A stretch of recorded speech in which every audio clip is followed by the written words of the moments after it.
الله السميع العليم من الشيطان اللعين الرجيم.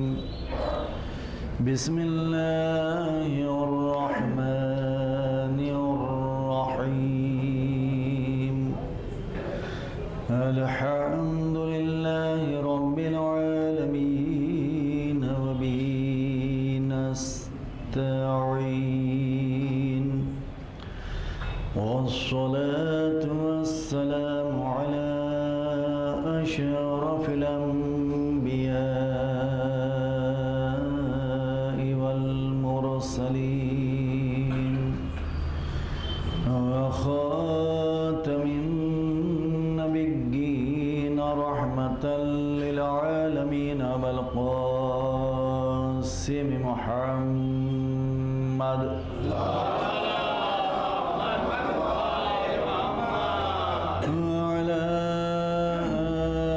الطيبين الطاهرين المعصومين المظلومين، ولعنة الله على أعدائهم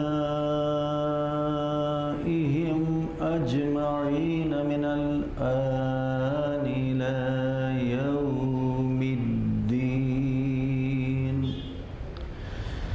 أما بعد، فقد قال الله سبحانه وتبارك وتعالى في القرآن الحكيم، وهو أصدق القائلين وقوله الحق. بسم الله الرحمن الرحيم. وإن من شيعته لإبراهيم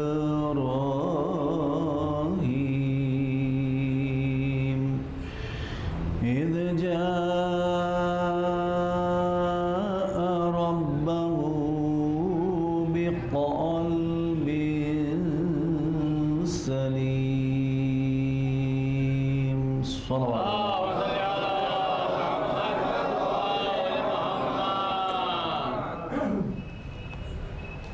عزیزان ایمان، سلسلے کی آج 7ویں مجلس ہے. آپ حضرات کو دیے گئے ہوئے عنوان کے تحت کہ شیعہ ہی فرقۃ الناجیہ ہیں، اور جس آیت مبارکہ کی تلاوت کے ذریعے سے گفتگو کا آغاز کیا گیا وہ 37ویں سورہ صافات کی 83 اور 84ویں آیت ہے. ہر روز ان آیات کی تکرار اور ابتدا میں ان آیتوں کی تفسیر حدیث مبارک ہے حضرت خاتم النبیین محمد مصطفیٰ صلی اللہ علیہ وسلم. گفتگو کے آغاز کے مقدمے کو آپ حضرات کے درمیان میں دہراتے ہوئے سلسلے گفتگو کو آگے بڑھایا جاتا ہے تاکہ ہر مجلس عنوان سے مربوط ہو جائے اور آپ کے اذہان عالی میں گفتگو تازہ ہو جائے. چونکہ ان آیات کا تعلق ما سبق اوپر والی 4 آیتوں سے ہے، جس میں خلاق کائنات نے حضرت ابراہیم علی نبینا و علیہ السلام کو لفظ شیعہ کے ذریعے سے مخاطب فرمایا ہے. یہ اصطلاح کوئی ایجاد کردہ نہیں ہے، بعد کے دور کی نہیں ہے. حضور اکرم محمد مصطفیٰ صلی اللہ علیہ وسلم کے عہد مبارک میں لفظ شیعہ استعمال ہوتا رہا، حضور کی حیات طیبہ کے بعد بھی یہی لفظ استعمال ہوتا رہا۔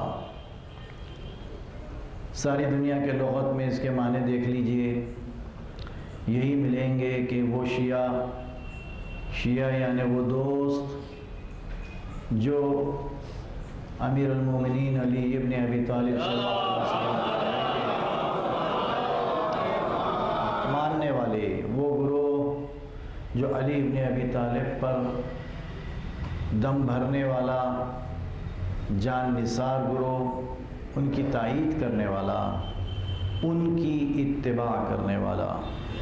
قرآن کریم میں بھی یہاں پر حضرت ابراہیم کو ایسے دوست سے تعبیر کیا جو اتباع کرتے تھے حضرت نوح کی طرح اللہ کے احکامات کی، اور اللہ تعالیٰ نے حضرت نوح جیسے برگزیدہ پیغمبر جو تقریباً 2500 سال حیات طیبہ پائے، ان کے تعلیمات کے دیکھنے کے بعد، ان کے خدمات کے دیکھنے کے بعد اللہ نے انہیں سراہا اور یہ فرمایا اللہ کی ساری خدائی کے ہر گونے سے، ہر گوشے سے نوح پر سلام ہی سلام ہے، سلام علی نوح فی العالمین۔ اور اس کے بعد وَكَذَلِكَ نَجَّيْنَاهُ مِنَ الْمُحْسِنِينَ، اس لیے کہ انہوں نے جس انداز سے اللہ کے احکامات کو کامیابی کے ساتھ لوگوں تک پہنچایا، بے شک نوح محسنین میں سے ہیں، اللہ تعالیٰ انہیں نیک کام کرنے والے احسان مند لوگوں میں شمار فرمایا۔ اب حضرت ابراہیم، حضرت نوح کو اللہ نے چونکہ بڑی طولانی حیات دی تھی، ان کے تعلیمات کو سراہا، ان پر سلام بھجوایا عالمین کے گوشے گوشے سے، تو ذہن انسانی کو اپنے مرکز عقیدت پر برقرار رکھنے کے لیے ان کا تعارف فرمایا، انہو من عبادنا المؤمنین، کہ وہ اللہ کا ایسا نیک بندہ تھا جو با ایمان تھا۔ با ایمان بندے کے ذریعے اللہ نے تعارف فرمایا تاکہ ان کی 2500 سالہ 2500 سالہ خدمات کو دیکھ کر ذہن انسانی مختلف قسم کے ذہنی خلفشار یا مختلف باتوں کو اپنے ذہن میں جگہ نہ دے، بلکہ یہ اللہ کی قدرت تھی کہ اللہ نے انہیں حیات عطا فرمائی۔ یہ نوح اللہ کے مخلص بندے تھے، با ایمان بندے تھے، عام بندے نہیں تھے، اور ان پر سلام ہوا کیونکہ ان کے خدمات میں پہنچانے میں انہوں نے انتہائی دیانتداری، اطاعت گزاری کے ساتھ کام لیا۔ بس جن لوگوں نے ان کے تعلیمات پر عمل نہیں کیا، ثم اغرقنا الآخرین، کہ وہ ان کی بددعا کے سبب جو اللہ کی بارگاہ میں انہوں نے شکایت کی تھی، نبی وقت کی عدل الحکمی نافرمانی، تو جب اللہ کی بارگاہ میں بددعا کیے تو اللہ نے اس بددعا کو قبول کیا، ان کی قوم کو طوفان کے عذاب میں، پانی میں غرق کر دیا۔ اس کے بعد ابراہیم، اب جب ابراہیم کی بات آئی کہ ابراہیم بھی نوح ہی کی طرح شیعہ تھے، نوح اللہ کے اطاعت گزار تھے، نوح شیعہ تھے اللہ کی بارگاہ میں، اور اسی طرح ابراہیم بھی شیعہ تھے نوح کی طرح، وہ احکامات کی پابجاوری میں، اطاعت خدا میں، اور پھر اللہ نے انہیں یہ فرمایا کہ بے شک وہ ایسے اللہ کے نیک اطاعت گزار، فرما بردار، عبادت گزار بندے تھے جو اپنے وجود میں بے عیب قلب لیے ہوئے اللہ کی بارگاہ میں بڑھے، بے عیب قلب لیے ہوئے یہ قلب سلیم کے ساتھ اللہ کی بارگاہ میں آگے بڑھے۔ ایک صلوات پڑھ دیجیے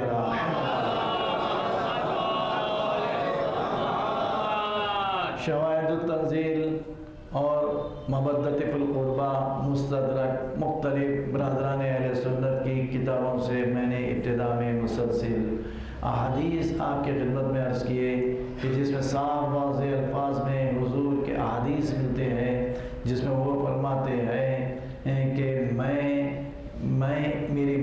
ایک شجر کی سی ہے، علی اس کے شاخ ہیں اور حسنین اس کے پھل ہیں، جو گئی وہ شاخ سے متصل اپنے آپ کو کر دے گا، یعنی علی ابن ابی طالب سے کر دے گا، تو پورے صراط سے بغیر کسی رکاوٹ کے گزر جائے گا۔ اور جو شیعہ ہیں وہ اس درخت کے پتے ہیں، اور یہ درخت جنت میں ہے، اور اس کی ساری شاخیں عدن جنت کے تمام جگہ پہنچی ہوئی ہے۔ اسی طرح سے ایک حدیث کہ یہی مفہوم، یہی معنی کہ میں جو ہے خاتم النبیین ہوں اور علی سید الوصیین ہے، میری اولاد میں سے 12 خلیفہ ہوں گے، ان میں کا پہلا علی ہوگا اور آخر مہدی ہوں گے۔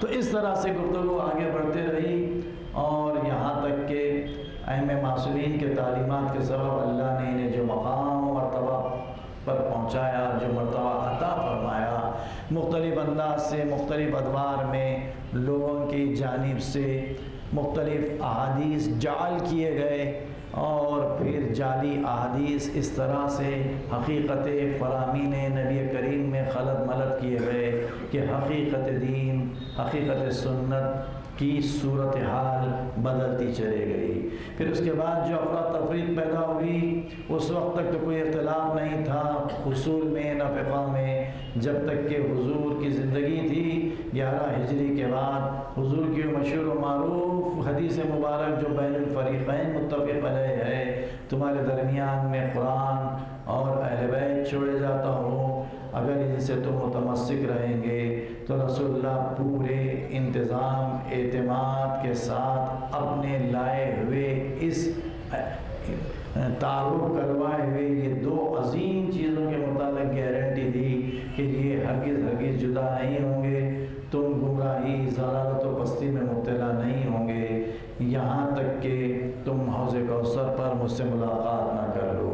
اور اس کے بعد جو سب سے پہلی بغاوت ہوئی، یہ کہتے ہوئے کہ ہمیں صرف قرآن کافی ہے، گویا اہل بیت کو انکار کر دیا گیا، یہیں سے شاخیں شروع ہوئی۔ اس کے بعد افراتفری اتنی پیدا ہو گئی کہ سب سے پہلے الجماعت کا نام موسوم کیا گیا معاویہ کے دور میں سن 41 ہجری میں۔ پھر اس کے بعد انتشار اور پھیلا، ایک مذہب کے ماننے والے، فرقے کے ماننے والوں کے کہیں 17 فرقے ہو گئے، کہیں 20 فرقے ہو گئے، کہیں 10 فرقے ہو گئے۔ پھر فرقہ بندی اس قدر تیزی کے ساتھ اسلام میں داخل ہوتی رہی کہ ابو الحسن اشعری نے سن 324 ہجری میں اس مذہب کا نام اہل سنت والجماعت رکھا، کسی کو اختلاف نہیں ہے، دیکھ لیجئے 324 ہجری میں یہ فرقے کا نام اہل سنت والجماعت رکھا گیا۔ اور اس کے بعد پھر تمام جتنے بھی فرقے تھے طاقت کے زور پر، تلوار کے زور پر ختم کیا جاتا رہا، اور بزور تلوار سب کو اسی فرقے میں مدغم کیا گیا، یہاں تک کہ وہاں پر جو معتزلہ فرقہ تھا جو سب سے پہلا، اس کو بھی ختم کیا گیا۔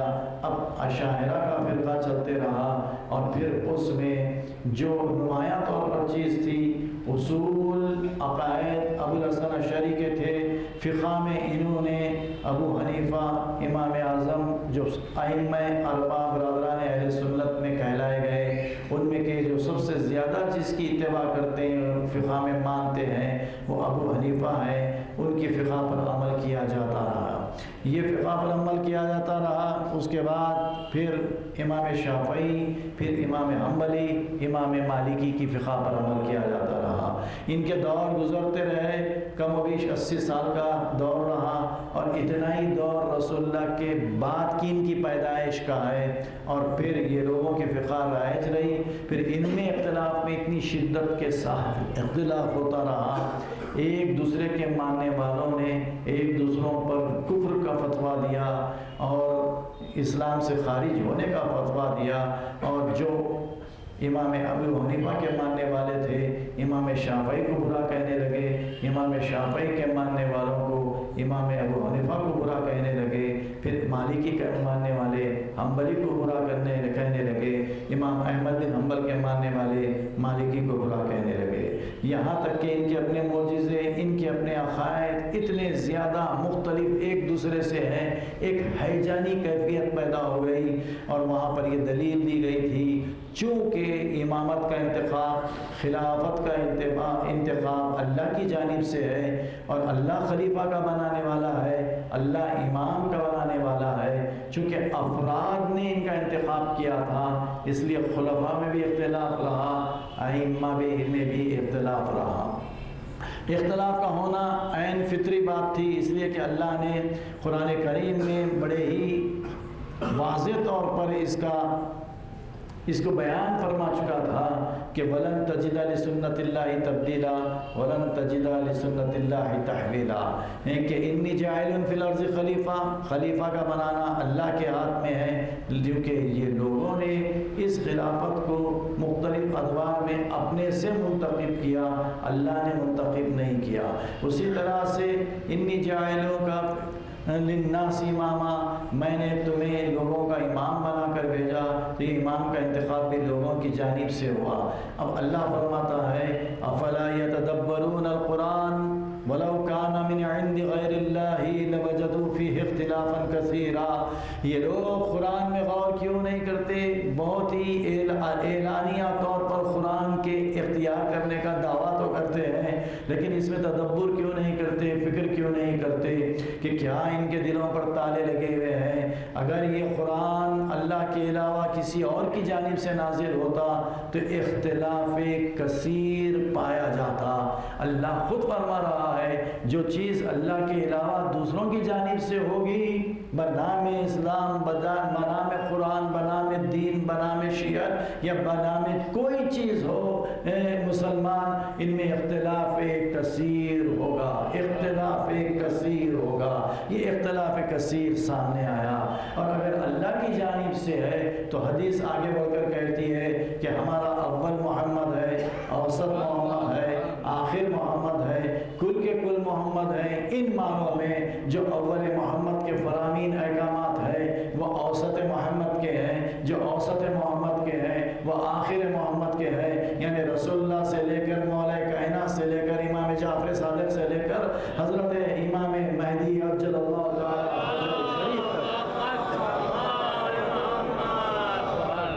کسی کے بھی احکامات میں کوئی کسی قسم کا فرق نہیں آئے گا۔ تو عزیزان ایمان، اب ان 6 مجالس کے خلاصے کے بعد انسان، یعنی آپ حضرات، یہ نوجوان، یہ بچوں کے لیے یہ گفتگو تھی کہ یہ ایک ذہن پہ زور دینے کی ضرورت ہے کہ قرآن کا یہ بار بار فرمانا اور بہت ہی واضح انداز سے فرمانا کہ قرآن میں غور و فکر کرو، قرآن میں تدبر کرو، تا وقت کے قرآن میں تدبر نہ کیا جائے دل کا قفل نہیں کھلے گا۔ تدبر کنجی ہے، تفکر کنجی ہے، تفکر کنجی ہے قلب کے تالے کی کھولنے کی۔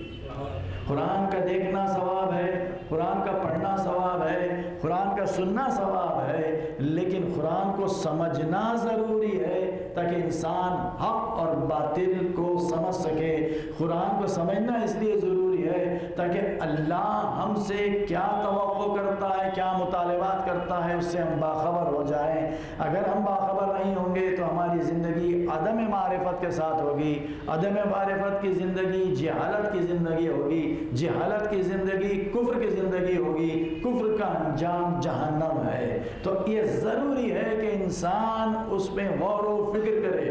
غور و فکر کرنے کا تعلق قلب سے ہے، کسی اور ذریعے سے نہیں ہے۔ قلب وہ مرکز ہدایت ہے، کئی ذرائع اللہ نے دیے، لیکن قلب انسان کا سب سے زیادہ ہدایت حاصل کرنے کے لیے، جس طرح سے کوئی رہبر ہوتا ہے انسان کے لیے ہدایت کرنے کے لیے، وجود انسانی میں، ہر انسان میں اللہ نے ایک رہبر رکھا، اس کا نام قلب ہے، اس کا نام دل ہے، اسی کا نام باطن ہے۔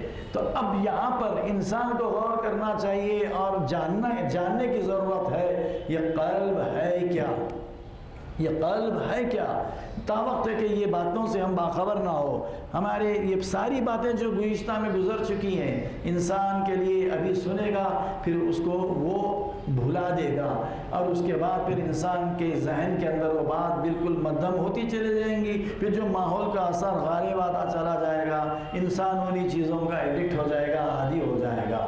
لیکن اب یہاں پر ان باتوں کو سنبھالنا ہے، ان باتوں کو محفوظ رکھنا ہے، تو ہر انسان اپنے قلب کے متعلق وہ جانکاری حاصل کرنا ضروری ہے۔ دیکھیے انسان بڑا حساس واقع ہوا ہے، اس لیے کہ کوئی بھی انسان اتنا تو ضرور جانتا ہے کہ یہ قلب ایسی چیز ہے، جب تک دھڑکتا رہے انتہائی اچھی حالت میں انسان کے سارے اعضاء و جوارح کی صحت کا انحصار اسی قلب پہ ہے۔ اگر انسان لاکھ مصروف رہے، ذہن نہ جائے، لیکن ایک لمحے کے لیے بائیں ہاتھ کی جانب جہاں عام ہے کہ انسان کا قلب ہوتا ہے، اگر تھوڑی ٹیس مارے، تکلیف دے کوئی چیز ہو، تو گفتگو کرتے کرتے اس ماحول سے غائب ہو جاتا، پوری فکر اس کی یہاں آ جاتی۔ اگر یہ درد ذرا سا اور بڑھ جائے تو انسان کو مارے فکر کے ماتھے پر آنے واحد میں عرق آ جاتا، پسینہ آ جاتا، کیوں کہ اس کی پوری توجہ جاتی کیا بات ہے جو میرے پورے وجود کو چلانے والی چیز ہے، اس میں کچھ ڈسٹربنس دکھ رہا ہے، کچھ خلل دکھ رہا ہے، کوئی خرابی دکھ رہی ہے، تو انسان فوری متوجہ ہو جاتا۔ اور ایسے میں اگر اسے مہلت اللہ نے دے دی، اولین فرصت میں طبیب سے رجوع ہوتا اور اس کے بعد کہتا کہ مجھے یہ کیفیت ہوئی تھی، وہ مختلف آلات سے تحقیق کرتا، کہتا کہ سگنل سائنس اچھے نہیں ہیں، یہ کہنے والا کون ہے؟ یہ طبیب ہے، لیکن لائق ہے، اپنے فیلڈ میں ایکسپرٹ ہے۔ تو اب انسان یہ نہیں دیکھتا کہ یہ مشرک ہے، یہ یہودی ہے، یہ سکھ ہے، یہ عیسائی ہے، یہ مسلمان ہے، یہ سنی ہے، یہ وہابی ہے، یہ شیعہ ہے، یہ قادیانی ہے، کچھ نہیں دیکھتا، اس لیے کہ وہ اس فیلڈ کا ماسٹر ہے جس کی شہرت لوگوں کے درمیان میں زیادہ عام ہوتی، معروف ہوتی۔ اب اس کی بات پر فوری ایمان لا لیتا، اس کی بات پر عمل کرتا، جو چیز سب سے زیادہ اسے پسندیدہ ہے اس سے اگر ڈاکٹر نے روک دیا، اگرچہ کہ شریعت نے حلال کیا ہو، اگرچہ کہ شریعت نے حلال کیا ہو، گوشت تو اللہ نے حلال گوشت کو حرام نہیں کیا، لیکن وہ ڈاکٹر کہتا ہے کہ اب گوشت نہیں کھانا ہوگا، اللہ نے دودھ تو پاکیزہ قرار دیا، کہا کہ یہ تمہارے لیے حلال ہے، وہ کہے گا کہ چکنائی سے پرہیز کرو، بالائی آپ کو بہت زیادہ پسند ہے، کہا کہ اب یہ آپ کے وجود کے لیے حرام ہے، اب وہ کہتا ہے کہ یہ حرام ہے، وہ کہتا ہے کہ اس سے پرہیز کرو، اس کی بات پر فوراً عمل ہوتا ہے۔ اور اسی لیے کہ دل کا معاملہ ہے، یہ اگر چلتا رہا تو سارے اعضاء و جوارح چلتے رہیں گے، اگر یہ رک جائے تو انسان کا وجود ہی ختم ہو جائے گا، آنکھ ہونے کے باوجود بیکار ہے، کان ہونے کے باوجود بیکار ہے، انسان کے اعضاء و جوارح ہونے کے باوجود بیکار ہے، انسان کا دماغ ہونے کے باوجود بیکار ہے، جائیداد ہونے کے باوجود، بیوی بچے جو بھی چیز ہے، جب انسان کا وجود ہی نہیں ہے تو ہر چیز مائنس میں چلے جائے گی، اس کی بات پر فوری عمل کرتا ہے۔ اب میں گفتگو کو موڑ کر اس سے مربوط کرنا چاہتا ہوں، تو ظاہری طور پر ہر انسان کو اتنا شعور ہے کہ قلب انتہائی صحت مند حالت میں ہونا چاہیے، اس کے پاس کوئی ڈسٹربنس نہیں ہونا چاہیے، کوئی خلل نہیں ہونا چاہیے۔ انسان اسی قلب کو، جسم کو تندرست رکھنے کے لیے محنت کرتا ہے، مشقت کرتا ہے، واکنگ کرتا ہے، سائیکلنگ کرتا ہے، ایکسرسائز کرتا ہے تاکہ جسم تندرست رہے۔ بے شک جسم تندرست رہنا چاہیے۔ اب یہ جسم کے تندرستی کا انحصار اور جسم کے بیمار ہونے کی علامت بھی کچھ انسان کے پاس پائی جاتی ہے، اس میں غور و فکر کرنے کی ضرورت ہے۔ یہ گفتگو کا سیکنڈ سٹیج ہے، دوسرا مرحلہ ہے۔ ایک صلوات پڑھ دیجیے محمد و علی محمد۔ خود انسان کے پاس یہ آلہ موجود ہے، جس میں انسانی اگر صحت مند ہے تو آپ دیکھیں گے کہ لوگ بیٹھے ہوئے ہیں، تھوڑی گرمی محسوس ہو رہی ہے، ہلکی سی ہوا چل جائے اور جسم راحت محسوس کرے، فرحت محسوس کرے، یہ سائن ہے، علامت ہے جسم کے تندرست ہونے کی۔ اور اگر گرمی بھی ہے اور ہوا چبھنے لگ جائے تو کہتے ہیں کہ ہوا پلیز بند کر دیجئے، اس لیے کہ اس کا جسم بیمار ہونے کی علامت ہے، کچھ ہے ڈسٹربنس، یہ ہوا اسے اچھی نہیں لگتی ہے۔ اب اللہ فرماتا ہے انما المؤمنون الذین اذا تلیت علیہم آیاتہ فزادتہ ایمانا، فزادتہ ایمانا، مومن امیر المومنین کا ماننے والوں کی صفت یہ ہے کہ جب اس کے سامنے قرآن کی آیتیں بیان کی جاتی ہیں تو اس کے ایمان میں اضافہ ہوتا ہے۔ اگر قرآنی آیات سننے کے بعد انسان کا جسم، ظاہر، باطن، عقل قبول کر رہی ہے تو اس کا ایمان صحت مند ہے، اگر ناگوار گزر رہی ہے تو اس کا ایمان مریض ہے۔ میں رہوں، آپ رہیں، کوئی بھی رہیں، آپ بتلائیے یہ دلیل ہے نہیں ہے؟ کئی ایسے چیزیں ہیں جو خود انسان اگر غور کیا تو اپنے آپ کریکشن کر سکتا، کہ جب آیات قرآنی پڑھ کر سنائی جائیں تو اس کے ایمان میں اضافہ ہوتا۔ یہ تو وہ آیتیں ہیں جو خود اپنے سے پڑھ نہیں سکتی تا وقت کہ میں آپ اسے پڑھ نہ لے، سنا نہ لے، لیکن مولا کی ذات تو بولتا ہوا قرآن ہے، نہ سامت کا اثر ہوتا نہ ناطق کی بات کا اثر ہوتا۔ اب انسان اپنے ذہن سے، اپنی مزاج سے چند چیزوں کا انتخاب کر لیتا جس کا وہ سننے کا عادی ہو گیا۔ میری مزاج الگ، اس کی مزاج الگ، اس کی مزاج الگ، اس کی مزاج الگ، لیکن چاہتے ہیں کہ گمراہی سے بچیں تو لازم ہے کہ قرآن کی مزاج کے قریب آئیں یا آل رسول کی مزاج کے قریب آئیں۔ ہرگز یہ کوشش نہ کریں کہ قرآن ہماری مزاج کے تابع ہو جائے یا علی و اولاد علی کی فرامین ان کے تابع ہو جائے۔ نہیں، یہ انسان کا حد سے بڑھ کر تکبر ہے کہ اپنی مزاج کو شریعت سمجھنے لگ جاتا۔ نہیں، اہل بیت کی مزاج اللہ کی مزاج کا نام شریعت ہے، ہم افراد کی مزاج کا نام شریعت نہیں ہے۔ صلوات پڑھ دیجیے علی محمد۔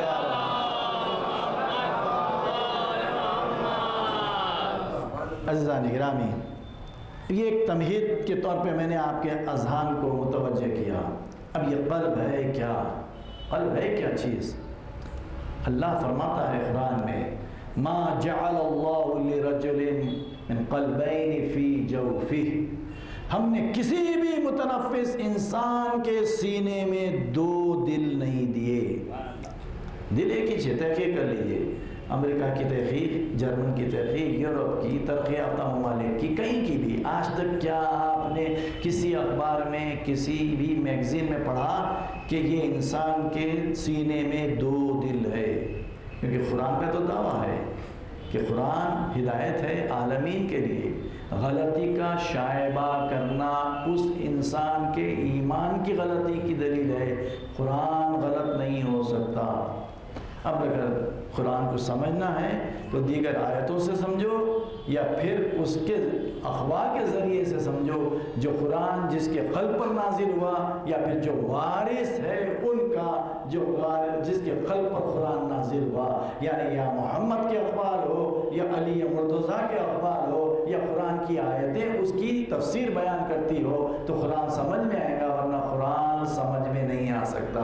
اللہ فرماتا ہے کہ ہم نے کسی بھی انسان کے سینے میں دو دل نہیں دیے، ایک ہی دل ہے۔ قلب کیا ہے انسان کا؟ قلب وہ مقام نورانیہ ہے جہاں پر ملائکہ کا گزر ہوتا ہے۔ حدیث میں وارد ہوا، قلب مومن وہ مقام نورانیہ ہے جہاں پر ملائکہ کا گزر ہوتا ہے۔ ملائکہ کا گزر ہوتا ہے کہ کوئی جسم، جسمانیت، پر، ہاتھ، پیر، ایسی کوئی چیز ہے نہیں، قلب سے ہدایت کا تعلق ہے۔ فَأَلْهَمَهَا فُجُورَهَا وَتَقْوَاهَا، فَأَلْهَمَهَا فُجُورَهَا وَتَقْوَاهَا، قَدْ أَفْلَحَ مَنْ زَكَّاهَا وَقَدْ خَابَ مَنْ دَسَّاهَا۔ ہر مومن کے قلب میں اللہ نے وہ صلاحیت دی ہے کہ اس کے دل کو، اس کے وجود کو، اس کے نفس کو، اس کی روح کو الہام ہوتے رہتا ہے اچھے اور برے کا۔ جس مومن کے وجود میں اچھائی اور برائی دونوں صاف نظر آ جائیں، سمجھ جاؤ کہ اس کا رشتہ اللہ کی ولایت سے ہے، رسول کی ولایت سے ہے، ائمہ کی ولایت سے ہے، قرآن سے بھی ہے، اہل بیت سے بھی ہے۔ اور اگر یہ شعور جاتا رہے تو سمجھ جاؤ کہ یہ رشتہ یعنی مرکز سے منقطع ہو گیا، مرکز سے ہمارا رشتہ منقطع ہو گیا۔ اس لیے کہ جس نے اپنے اس نفس کو، اس قلب کو صحیح حالت میں برقرار رکھا وہ نجات پایا، اور جس نے اس قلب کو بیمار کر دیا وہ زمین میں دھسا دیا گیا، برباد ہو گیا، اسے کچھ بھی ملنے والا نہیں ہے۔ تو اب یہ انسان دیکھے کہ یہ کیا ہے، یہ کون سی چیز ہے. تو اس کے لیے سب سے پہلے قلب کو پاک رکھنا ہے، قلب کو صاف رکھنا ہے، قلب کو نظیف رکھنا ہے. میں نے جیسے عرض کیا قلب ایک ہی ہے، دو قلوب نہیں ہیں. اب میں نماز پڑھ رہا ہوں، اس کی عبادت، اس کے اثرات یہی قلب میں ہے. روزہ رکھ رہا ہوں، اس کے اثرات، اس کا ثواب یہی قلب میں ہے. میں رسول کی باتوں پہ عمل کر رہا ہوں، اس کی جزا، اس کا ثواب اسی قلب میں ہے. میں مولا کائنات کی تسبیح پڑھ رہا ہوں یا علی مدد کی تسبیح پڑھ رہا ہوں، میں نعت علی پڑھ رہا ہوں، مولا کے باتوں پہ عمل کر رہا ہوں، نہج البلاغہ پڑھ رہا ہوں اور مولا کے تعلیمات کردہ دعاؤں کا ورد کر رہا ہوں، اسی قلب میں ہے، اسی قلب میں. میں امام حسین کی عزاداری کر رہا ہوں، اسی قلب میں ہے. امام حسین کا ماتم کر رہا ہوں، اس کی جزا و ثواب اسی قلب میں ہے، اسی قلب میں ہے. زکوٰۃ دے رہا ہوں، اسی قلب میں ہے. خبز دے رہا ہوں، اسی قلب میں ہے. نیکی کی ہدایت کر رہا ہوں، اسی قلب میں ہے. برائی سے روک رہا ہوں، اسی قلب میں ہے، اسی قلب میں. کوئی دو قلب نہیں ہے. اس کے علاوہ اگر خدا نخواستہ ماتم کرتے ہوئے جھوٹ بھی بول رہا ہوں، میں عزاداری کرتے ہوئے کسی کا مال غصب بھی کر رہا ہوں، اس کی سزا، اس کی جزا جو ملنے والی ہے، اس کا جو پل ہے اسی قلب میں ہے، اسی قلب میں ہے. کسی پر ظلم کر رہا ہوں، اسی قلب میں ہے. میں نافرمانی کر رہا ہوں والدین کی، اسی قلب میں ہے. میں زوجہ کے حقوق ادا نہیں کر رہا ہوں، جو خمیازات، جو سزا ہے اسی قلب میں. اولاد کی تربیت صحیح نہیں دے رہا ہوں، اسی قلب میں. یتیم کا حق چوری کر کے کھا جا رہا ہوں، اسی قلب میں. دونوں چیزیں ایک جگہ مل گئی، دونوں چیزیں ایک جگہ مل گئی. تو اب آپ بتائیے کہ کیا یہ ایک علیحدہ خانے میں ہے، یہ ایک علیحدہ خانے میں ہے، یہ ایک قلب میں ہے، دوسرا دوسرے قلب میں ہے؟ نہیں، ایک ہی چیز ہے، ایک ہی قلب اللہ نے دیا ہے، ایک ہی قلب اللہ نے دیا ہے. ایک معمولی سی مثال ہے کہ اب انسان اگر کبھی بیمار ہوتا ہے تو آج کل سائنس بڑی زیادہ ترقی کر گئی. تو پہلے ڈاکٹر تو ناڑی پہ ہاتھ رکھ کے نفس کی ریڈنگ لے کے بول دیتا تھا کہ کیا ہے، لیکن تحقیق آج ایڈوانس ہو گئی. اس سے انکار یا اختلاف کرنا وہ علم کی دلیل نہیں ہے، جہل کی دلیل ہے. وہ کہتا ہے کہ یہ خون کا امتحان کروں گا، معلوم ہو جائے گا کہ تمہیں بھوک کیوں نہیں لگتی ہے، یا لیور کا کوئی ڈسٹربنس ہے تو کون سا ہے، جانڈس ہے یا ہیپیٹائٹس ہے، پھر اس میں کون سا گریڈ ہے، اس لیے کہ تشویش ہے. جب وہ مرض تشخیص ہو جائیں گی تو اس کا علاج بھی بڑا آسان ہو جائے گا، مزید انسان تباہی سے بچ جائے گا. تو جس چیز میں بھی یہ خون لیا جاتا ہے، وہ ظرف، وہ بوتل، پہلے اس کا تزکیہ کیا جاتا ہے، اس کو اسٹرلائز کرتے ہیں، اسٹرلائز، اس کی نظافت کرتے ہیں، صاف کرتے ہیں. اس کے بعد اس میں خون ڈالتے ہیں تاکہ پہلے والے کوئی جراثیم، خون میں پائے جانے والے جراثیم پر غالب نہ آ جائے، نتیجہ کوئی غلط نہ ہونے پائے. تو بوتل کی کیا کرتے ہیں، اسٹرلائزیشن کرتے ہیں. اس کے بعد پھر خون کا امتحان کرتے ہیں، جس کسی کا بھی امتحان کرے تاکہ اس کا نتیجہ درست آئے. تو اب یہاں پر دیکھیے، پہلے سے اگر کوئی انفیکشن اس میں موجود رہے گا تو نتیجہ غلط آئے گا. قلب کے اندر برائی بھی ہے، قلب کے اندر اچھائی بھی ہے. برائی تھوڑی سی کیوں نہ ہو لیکن یہ زیادہ اچھائی کے اوپر غالب آ جاتی. ایک اور مثال دے دوں بچوں کے لیے کہ مجالس ہے، امام حسین کی مجلس ہے، اللہ نے ہمیں جو کچھ دیا ان کے نام پر ہم تبرک کے طور پر نام بھی جو کھانا کھلایا جاتا ہے احترام سے، اس کو کیا کہتے ہیں، مبارک چیز. تبرک ہے، وہ مبارک چیز ہے، وہ کھلاتے ہیں. ہم ساری دنیا مل کے امام حسین کے نام پر جتنا کھلائیں، حسین کا احسان اس سے زیادہ ہے. اور حسین رکھ بھی نہیں لیتے، حسین رکھ بھی نہیں لیتے، بخدا کہہ رہا ہوں آپ سے، حسین نہیں رکھتے. حسین کو اللہ نے بڑا اختیار دیا ہے، بڑا اختیار دیا ہے، اس لیے کہ جو ان کی محبت میں مر گیا وہ شہید ہے. تو وہ سوچئے کہ آدم سے لے کر خاتم تک جتنے بھی آج تک قیامت تک شہید ہوں گے، سید الشہداء صرف حسین ہے. سید الشہداء صرف حسین ہے. جو حسین شہید ہے اللہ فرماتا ہے کہ میرے نزدیک زندہ ہے اور رزق پا رہے ہیں. جو رزق پاتا ہے رزق دے بھی سکتا ہے، رزق دے بھی سکتا ہے. تو حسین کے نام پہ رزق، حسین کے نام پہ اناج، حسین کے نام پہ غذا، جو چیز آپ کر رہے ہیں کریے، لیکن یہ فطرت کے عین مطابق ہے. اللہ کی توحید کا لازمہ عدالت ہے میرے بھائی، اللہ کی توحید کا لازمہ عدالت ہے. عدالت کا تقاضا یہ ہے کہ جو چیز ہے وہ ظاہر ہو جائے تاکہ حق و باطل میں تمیز ہو. اچھا کیا یا برا کیا، اللہ کا تقاضا ہے۔ آپ جس ظرف میں حلیم بنائیں، کھچڑی بنائیں، اگر اس ظرف کے اندر سمیت ہو، خلائی نہ ہو تو کیا ہوتا؟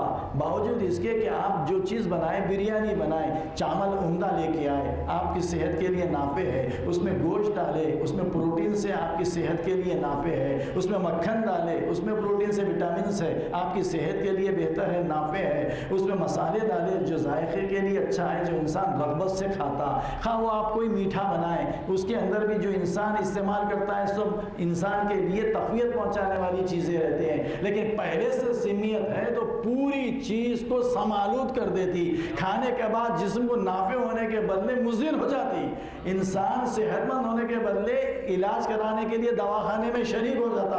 بس ایسی مثال ہے حسین کی عزاداری، حسین کے تعلیمات، یہ ماتم داری، یہ ائمہ معصومین کے احکامات، یہ قرآن کے تعلیمات انسان کو نفس کے پاک کرنے کا، قلب کے پاک کرنے کا ذریعہ بنتے ہیں، تاکہ یہ دیگر احکامات ہیں اس کا کوئی اپوزٹ ریاکشن نہ ہو۔ اس لیے پہلے نفس کو پاک کیا جاتا ہے، بعد میں تحصیل علم کی طرف متوجہ کیا جاتا ہے، تاکہ اپوزٹ ریاکشن نہ ہو۔ صلوات پڑھ لیجیے علی محمد و علی محمد۔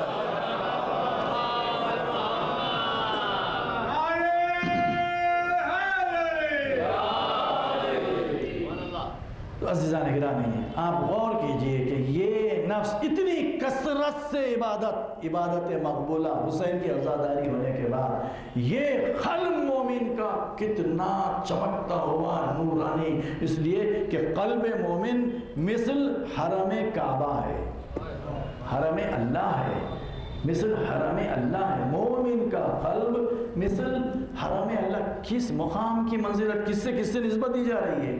آپ سوچئے، اور پھر جو چیز اللہ سے نسبت دی جاتی ہے وہاں پر حکم یہ اسے پاک رکھو، اسے صاف رکھو، یہ مقام رکوع ہے، یہ مقام سجود ہے، یہ مقام عبادت ہے، طہارت کا بھی خیال رکھو۔ طہارت کے لیے مسجد نسبت دی گئی کس سے؟ اللہ کے گھر سے۔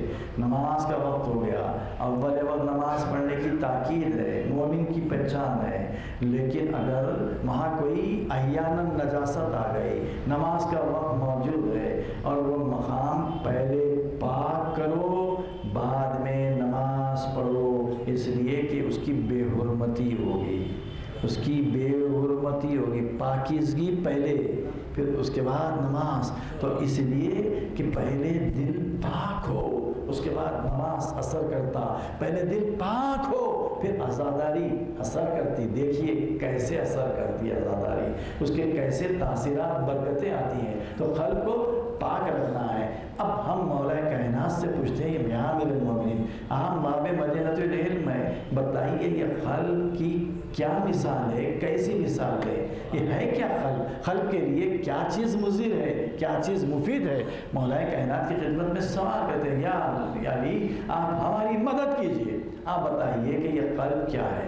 اِنَّ هَذِهِ الْقُلُوبِ، کون فرماتے ہیں؟ مولا کائنات امیر المومنین علی بن ابی طالب صلی اللہ علیہ وسلم۔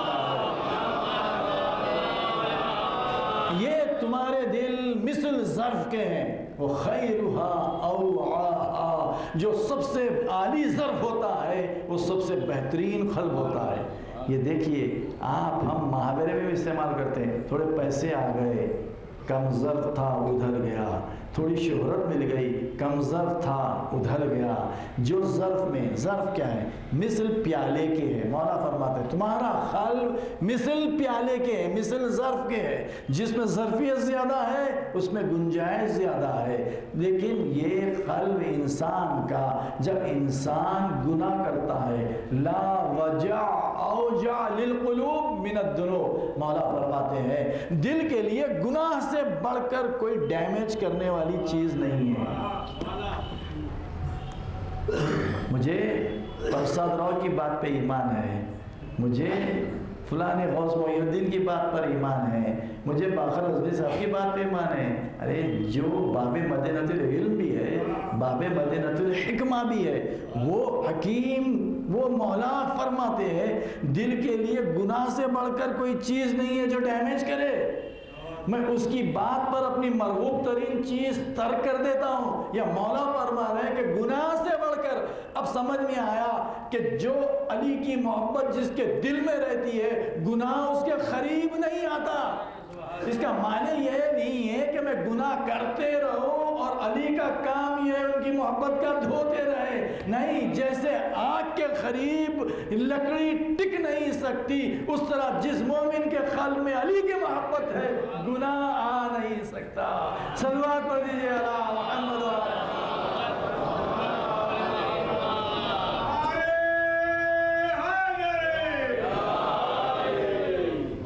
علی کا ذکر عبادت ہے. علی کا ذکر عبادت ہے. کس سے نسبت دی گئی؟ عبادت، وہ چیز جو اللہ کے رضا حاصل کرنے کے لیے، اس کی فرما بجاوری کے لیے نیت میں بغیر ملاوٹ کے خالصتاً جو اللہ کے لیے کی جائے وہ عبادت ہے. علی کا ذکر عبادت ہے. اب اللہ فرماتا ہے ان الحسنات یذہبن السیئات، نیکیاں ہی وہ ایریزر ہیں، وہ ٹول ہے جو گناہوں کو میٹنے کا ذریعہ بنتے ہیں. نیکیاں بڑھاتے چلے جاؤ، گناہ خود بخود مٹتے چلے جائیں گے. یہ معنی ہے علی کی محبت کے کہ جتنا علی کی تعلیمات پہ عمل کرتے چلے جائیں گے گناہ ویسے مٹتے چلے جائیں گے. صلوات پڑھ دیجیے علی محمد.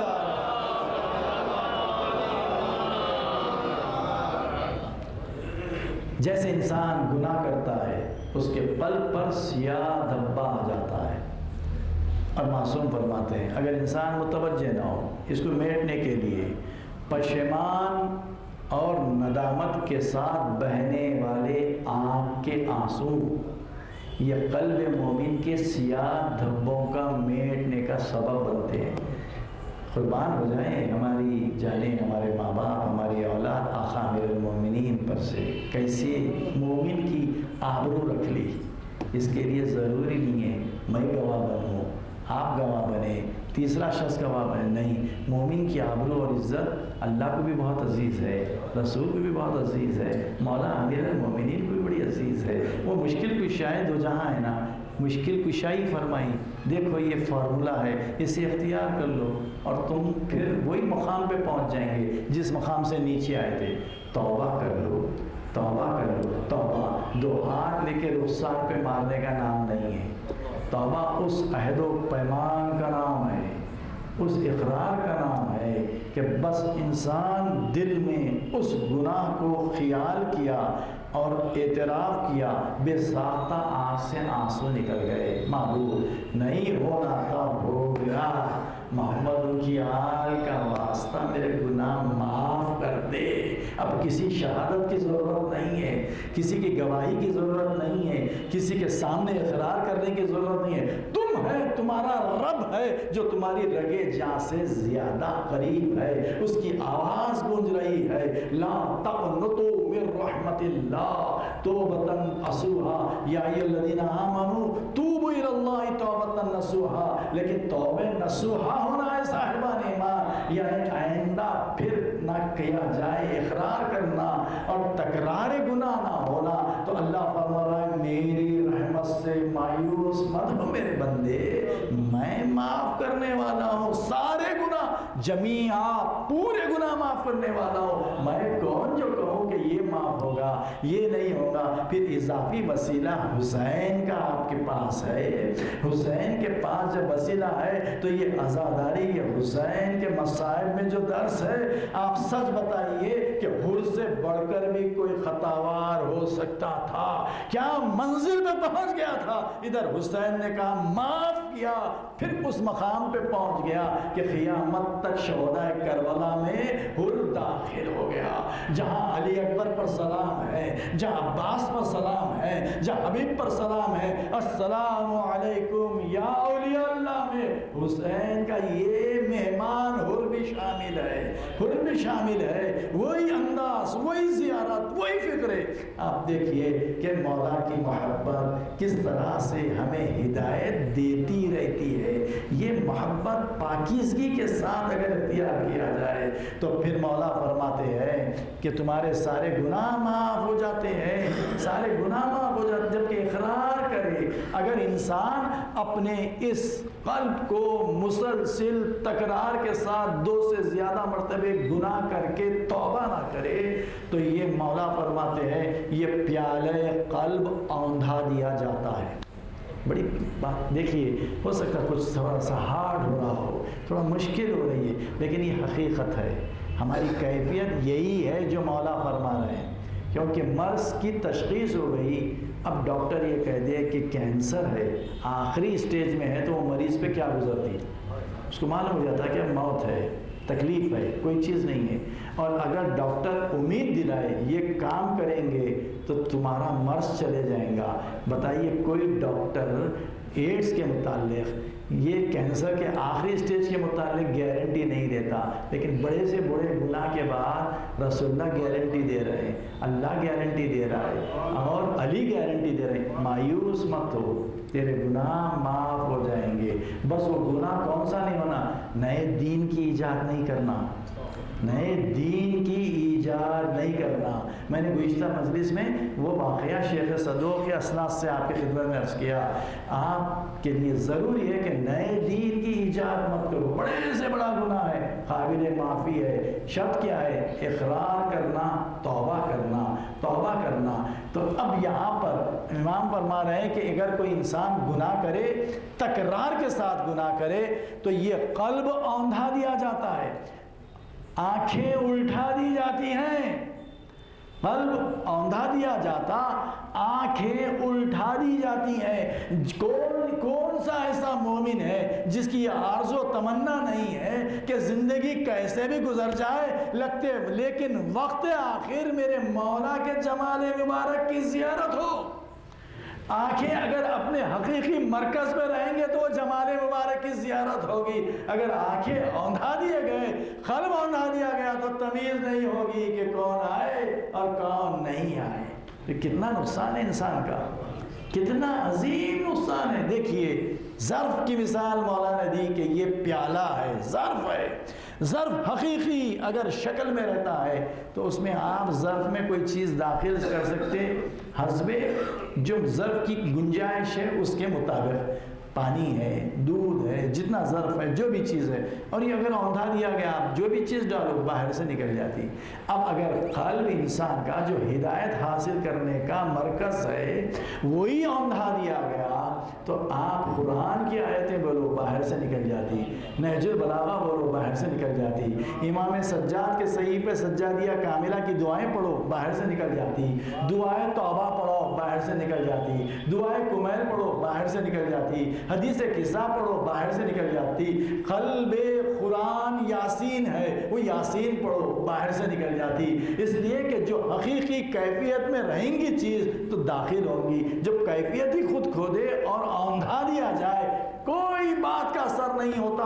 اب یہیں پر اللہ فرماتا ہے ہم قلوب لا یفقہون بہا ولہم اعین لا یبصرون بہا ولہم آذان لا یسمعون بہا اولئک کالانعام بل ہم اضل۔ اے حبیب ہم نے ہدایت کے 3 ذریعے دیے تھے، یہ بد نصیب بدبخت انسان اپنے یہ ہدایت کے راستوں کو خود اپنے آپ اپنے عمل کے ذریعے سے بند کر دیا۔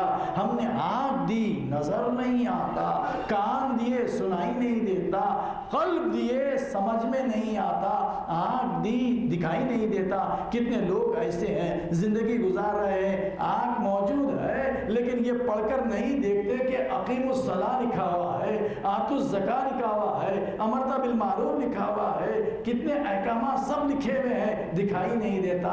کان دیے سن کے حق کو پہچانے، سن کے حق بھی نہیں پہچانتا۔ دل دیے تاکہ حالات میں غور کر کے حق کو پہچانے، جب تب بھی انسان کو حق نظر نہیں آتا تو اللہ فرما رہا ہے میں تو تجھے اشرف مخلوق میں بنایا تھا ساری مخلوقات میں، اب میں اللہ خود تجھ سے کہتا ہوں کہ تیری مثال اولئک جمع کا صیغہ ہے، جو ان ذرائع سے حقیقت کو نہیں پہچانے گا، حق کے قریب نہیں آئے گا، حق کو قبول نہیں کرے گا۔ کون حق ہے؟ اللہ کی ذات حق ہے۔ کون حق ہے؟ رسول کی ذات حق ہے۔ کون حق ہے؟ قرآن حق ہے۔ کون حق ہے؟ علی کی ذات حق ہے، علی حق کے ساتھ ہے، حق علی کے ساتھ ہے۔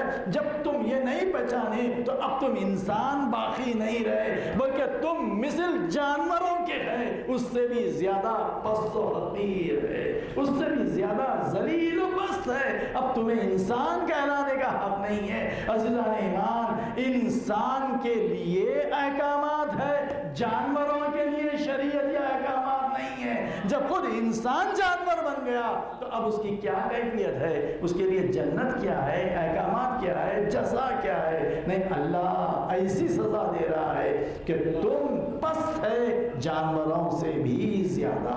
تو یہ کیفیت کیسے آئی؟ خالی عقیدہ کافی ہے، عمل ہے نا۔ عقیدے کا لازمی جز اگر عمل نہیں ہوتا تو یہ انسان عمل کے ذریعے سے انسان باقی ہے، یہ انسان عمل کے ذریعے سے جانور ہو گیا۔ اگر عمل جز نہیں ہوتا ایمان کا، عمل کی احتیاج اور ضرورت نہیں ہوتی، تو کون سی ایسی چیز تھی اللہ نے جس کی وجہ سے اتنی بڑی سزا دی کہ اشرف مخلوق بنایا؟ وَكَرَّمْنَا بَنِي آدم، ہم نے بنی آدم کو مکرم بنایا۔ اِنَّا خَلَقْنَا الْإِنسَانَ فِي أَحْسَنِ تَقْوِيمٍ، ہم نے انسان کو سب سے بہترین خطوط پر خلق کیا۔ اب وہ کون سی چیز تھی جو انسان کو حیوان میں بدل دی، جانوروں میں بدل دی؟ کیا امام حسین کے مقابل میں آنے والے انسان تھے؟ اندازہ لگا سکتے ہیں آپ؟ علی اصغر کا خون بہانے والا انسان تھا، علی اکبر کے سینے پہ بچے مارنے والا انسان تھا، علی کے مقابل میں آنے والا انسان تھا، رسول کے مقابل میں آنے والا انسان تھا، کسی بھی امام کے مقابل میں آنے والا انسان ہے؟ جب نہیں ہے تو قرآن کے مقابل میں آنے والا کون ہے؟ تعلیمات اہل بیت کے مقابل میں آنے والا کون ہے؟ وہ بے شک جانور ہے، اس سے زیادہ پست و حقیر ہے۔ کہنا پڑے گا کہ یہ انسان باقی نہیں ہے۔ جب انسان باقی نہیں ہے تو پھر اس کے لیے کیا چیز باقی رہ گئی؟ کیا چیز باقی رہی؟ اللہ تعالیٰ فرماتا ہے فَإِنَّهَا لَا تَعْمَلْ قُلُوبُ وَلَكِنْ تعمل قلوب التي في الصدور۔ اے حبیب، یہ لوگ آنکھوں کے اندھے نہیں ہیں، بلکہ یہ لوگ وہ قلب جس کے اندر آنکھ لگی ہوئی ہے، وہ قلب کی آنکھ کے اندھے ہیں۔ یہ ظاہری آنکھ کے نہیں، قلب میں جو آنکھ ہے اس آنکھ کے اندھے ہے، آنکھوں کے اندھے۔ قلب کیفیت میں نہیں ہے، صلاحیت میں نہیں ہے۔ تو اب جب اگر کوئی انسان اللہ کے احکامات پر عمل کرے اور اس کے بعد پھر وہ مقام جہاں پر کہ انسان اپنے ایمان کی حفاظت کرے، اپنے بلبوتے پر تکبر کے ذریعے، اپنے بل بوتے پر انا کے ذریعے، اپنے بل بوتے پہ اپنے تعلیمات کے ذریعے، اپنے بل بوتے پر اپنی عقل کے ذریعے بھروسہ نہیں کرتا، جو صاحبان ایمان ہیں دعا کرتے ہیں اس کی بارگاہ میں، اس سے استمداد چاہتے ہیں، اس لیے کہ زمانہ پورا شوق ہے، عمر کے کسی حصے میں بھی انسان بھٹک سکتا، عمر کے کسی حصے میں بھی۔ تو اس لیے صاحبان علم معرفت ان کی دعا ہوتی ہے ربنا لا تزغ قلوبنا بعد اذ ہدیتنا وہب لنا من لدنک رحمہ انک انت الوہاب۔ اے ہمیں رزق عطا کرنے والے پروردگار، ہماری ہدایت کرنے کے بعد، ہمارے قلوب کو ہدایت کرنے کے بعد ہمارے ایمان کو متزلزل مت فرما، تو سب سے بہترین عطا کرنے والا ہے، تیری سب سے بہترین عطا یہ ہے، تیری وہابیت یہ ہے کہ ہمارے ایمان کو ڈاواڈول ہونے سے ہمیں ہمارے ایمان کو ڈاواڈول ہونے سے بچا دے۔ تو اب یہ دعائے قنوت میں بھی کی جاتی ہے، چلتے پھرتے کی جاتی ہے، حالات کو دیکھ کر جہاں گمراہی کا خدشہ ہے اس آیت کے ذریعے سے نصرت حاصل کی جا سکتی ہے۔ اس لیے انسان کہتا ہے یا حیو یا قیوم یا لا الہ الا انت اسألک ان تحیی قلبی اللہم صلی علی محمد وآل محمد۔ اے وہ معبود جو زندہ ہے، ایسا جسے اونگ ہے یا نیند ہے، کوئی معبود نہیں سوائے تیرے وحدہ لا شریک کے، تجھ سے میں سوال کرتا ہوں کہ میرے قلب کو حیات بخش، زندگی بخش، محمد کے آل پہ درود ہو۔ یہ معصوم کی تعلیم شدہ دعا ہے، یہ معصوم کی تعلیم شدہ دعا ہے۔ یہ دعائیں کرتے رہتا، استغفار کرتے رہتا، پھر اس کے بعد ہدایت یافتہ باقی رہنے کے لیے اللہ سے استمداد حاصل کرتا اور اپنے ائمہ سے استمداد حاصل کرتا۔ عزیزان گرامی، سب سے زیادہ قیمتی چیز جو ایمان کا مرکز ہے، قلب کو اس کی اپنی حالت پہ نہیں چھوڑ سکتی، یہ عزاداری امام حسین کی۔ اس کے متعلق چھٹے امام جعفر صادق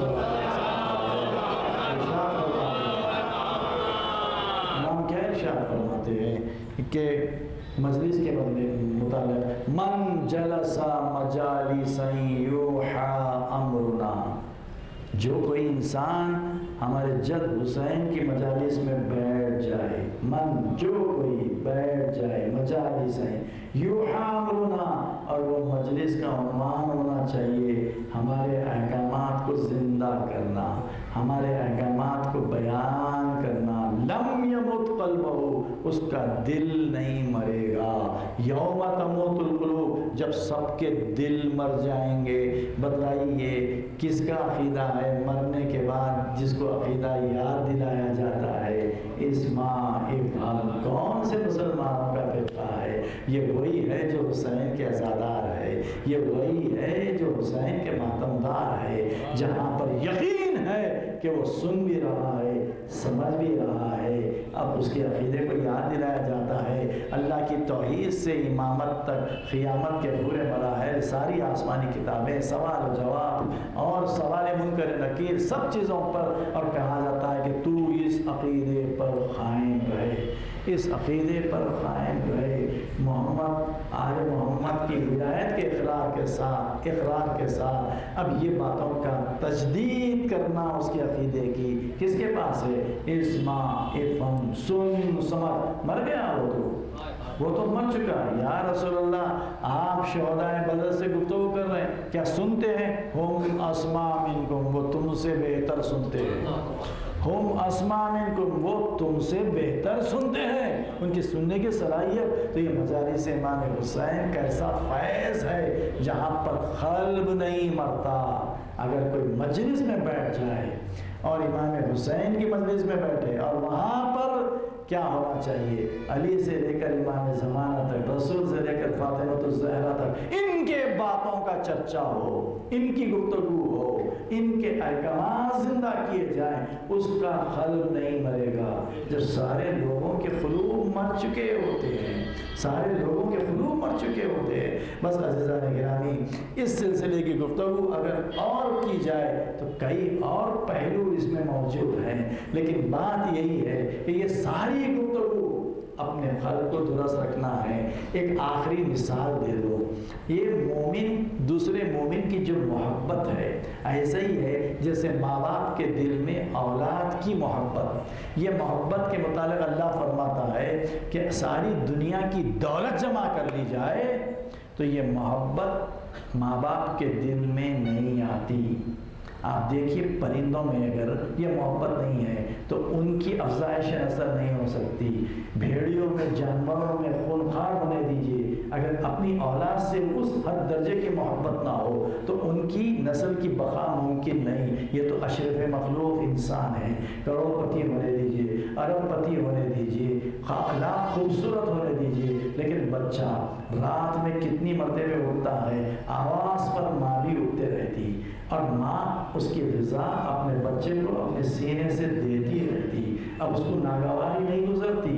عام حالت میں اٹھا دیا جائے تو مزاج بدل جاتی، رات بھر اٹھ کر کئی مرتبہ بچے کو غذا دینے کے باوجود صبح ہوتی ہے تو بڑے مسکرا کے بچے سے باتیں کرتی ہے۔ تو یہ محبت اگر ماں باپ کے دل میں نہیں ہوتی تو پھر یہ افزائش انسانوں کی بھی نہیں ہوتی، انسانوں کی بھی نہیں ہوتی۔ تو آپ دیکھیے علی بن ابی طالب کی ولایت کے اقرار کی وجہ سے اللہ نے سارے عالم دنیا کے مومنین میں محبت بھر دی، سارے عالمین کے مومنین میں۔ یہ بات اور ہے کہ انسان جہاں اپنے نفس کو لایا وہاں پر شیطان نے اپنا کمال دکھایا، اگر نفس آ گیا تو شیطان ضرور آ گیا۔